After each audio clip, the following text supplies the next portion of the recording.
When you were at Mr. Olympia, this last one that you went, how did you feel about the whole contest? Did you, I mean, obviously Brandon Curry won. What did you think about Brandon Curry as a physique, as a winner? Well, I mean, I respect all the guys up there. They're all doing their best. But if I'm to be honest, and that's pretty much normally what I am, I feel the standard of the Mr. Olympia is not what it used to be.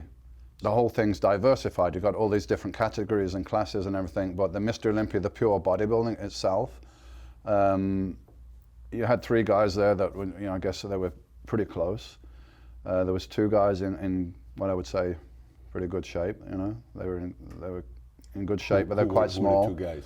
Yeah, William Bonac. Okay, second place. And a guy from Iran. Hadi Chopin. Yeah, couldn't pronounce his name. Very good and in good shape, but they're smaller guys. They're smaller guys, and so Brandon won it, I believe, because he got more stature. He's bigger. He looks more like a Mr. Olympia, but he wasn't in incredible shape. So I think it was probably one of the weaker Mr. Olympias that we've seen. What do you look at when you look at this? I'm curious, like your eyes. Yeah. Where does it go first, and then where does it go? Because when I look, you know, the average person looks at it, is like, oh my gosh, this guy's a beast. What do you look at? Well, he's got very good fullness, good roundness to the muscles, and no really noticeable weak points in that pose.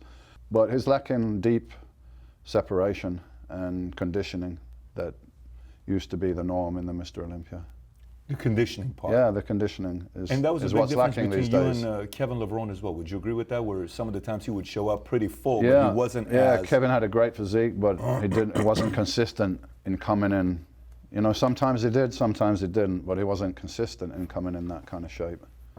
So you see the fullness, but you still don't call this to be fully cut up or conditioned. No, you wouldn't put this at that level. I'd probably be like in that shape around about 6 weeks before the contest. This so is I would 6 consider weeks to still, you. yeah, I would still consider This is 6 weeks work in to progress, you. work to do. So this during your era with the guys competing, El Sombati, you know, all the guys that were running at that time, Ray, Cormier, all those guys.